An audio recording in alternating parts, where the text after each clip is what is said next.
Hello friends, Realme p4r 5G இந்த phone எப்படி இருக்குது, என்ன ப்ரைஸ்க்கு இந்தியாவில் லான்ச் ஆக போகுது, என்னென்ன சிறப்பு அம்சங்களை கொண்டுள்ளது அப்படின்னு சொல்லி இந்த வீடியோவில் பார்க்கலாங்க. இந்த வீடியோ ஸ்கிப் பண்ணாமல் பாருங்கள்.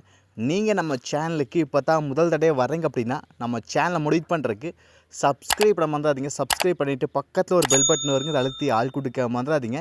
ஃபஸ்ட்டு இந்த ஃபோனோட டிஸ்பிளே வந்து போயிடலாங்க.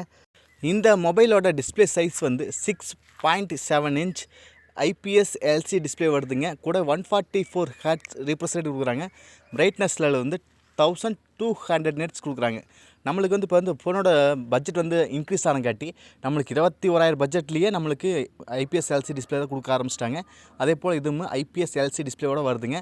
அதை காம்ப்ரமைஸ் பண்ணதான் 144 ஹெர்ட்ஸ் ரீப்ரசன்ட்டோட வருதுங்க. அதனால் வந்து நம்மளுக்கு ஸ்க்ரோல் பண்ணுறது, மூவ்மெண்ட் ஸ்பீடு, மல்டி டாஸ்கிங் இது மாதிரிலாம் ஃபாஸ்ட்டாகவே இருக்குங்க.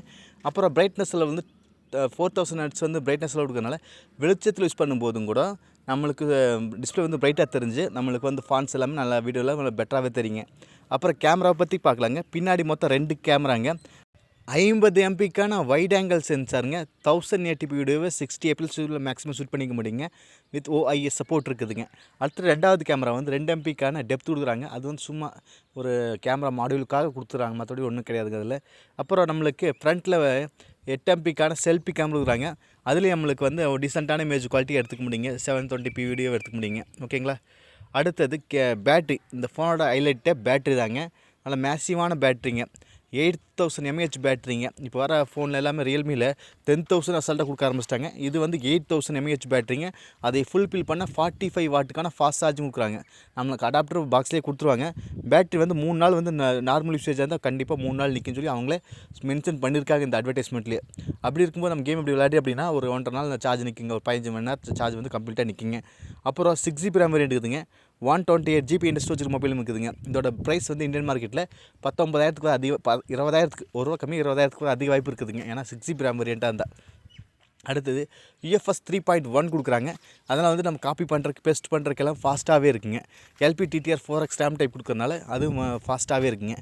அடுத்தது நம்மளுக்கு இதோட ப்ராசஸ் வந்து மீடியாடெக் டிமென்சிட்டி 6300 அப்படிங்கிற ப்ராசஸுங்க. முன்னையில் ஒரு 15,000க்கு கீழே இந்த ப்ராசஸ் கொடுத்துருந்தாங்க. இப்போ வந்து ஃபோனோட ப்ரைஸ் இன்க்ரீஸ் ஆனங்காட்டி இப்போ மீடியாடெக் டிமென்சிட்டி 6300 அப்படிங்கிற ப்ராசஸை 19,000 செக்மெண்ட்டில் கொடுக்குறாங்க. அப்படின்னா அந்தளவுக்கு ஃபோன் இன்க்ரீஸ் ஆகிருக்குன்னு அடுத்த விலை. ஓகேங்களா.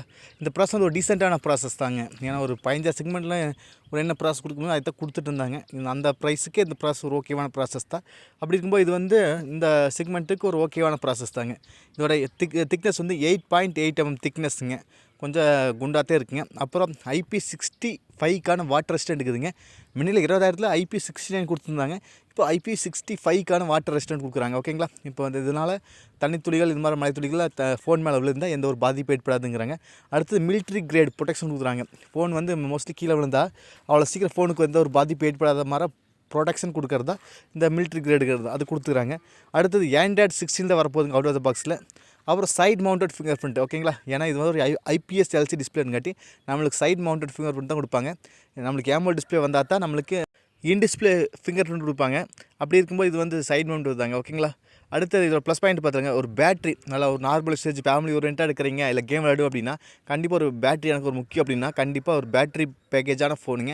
அப்புறம் டீசெண்டாக டிஸ்பிளே நல்ல டிஸ்பிளே தாங்க. அப்புறம் ப்ராசஸுமே கொஞ்சம் டீசெண்டான ப்ராசஸ் தான். அப்புறம் கேமரா கொஞ்சம் டீசெண்டாக ஒரு ஓகேவாக தான் இருக்குது. ஓகேங்களா. ஒரு ஆல்ரவுண்டர் பேக்கேஜாக இருக்குது. கண்டிப்பாக ஒரு 19,000க்கு 20,000க்கு வரப்போகுதுங்க இந்த ப்ரைஸு. இந்த ப்ரைஸ்க்கு வந்து ஒரு 6 மாதத்துக்கு முன்னாடி ஒரு 15,000 செக்மெண்ட் வர வேண்டிய போனுங்க. இப்போ ஒரு 6 மாதம் கழிச்சு 20,000 செக்மெண்ட் வருது. ஏன்னா ஃபோனோட ப்ரைஸ் இன்க்ரீஸ் ஆகிடுச்சிங்க. எனக்கு கண்டிப்பாக இந்த ப்ரைஸ்க்கு ஒருத்தான்னு கேட்டால் ஒரு ஓகேவான ஃபோன். நீங்கள் நம்ம சேனலுக்கு இப்போ தான் முதல் தடவை வரீங்க அப்படின்னா நம்ம சேனலை முடிவு பண்ணுறதுக்கு சப்ஸ்கிரைப் பண்ணுறீங்க. சப்ஸ்கிரைப் பண்ணிவிட்டு பக்கத்தில் ஒரு பெல் பட்டன் வந்து அழுத்தி ஆள் கொடுக்க மறந்துடாதீங்க. மீண்டும் ஒரு நல்ல பதிவு சந்திப்பு. Bye, take care.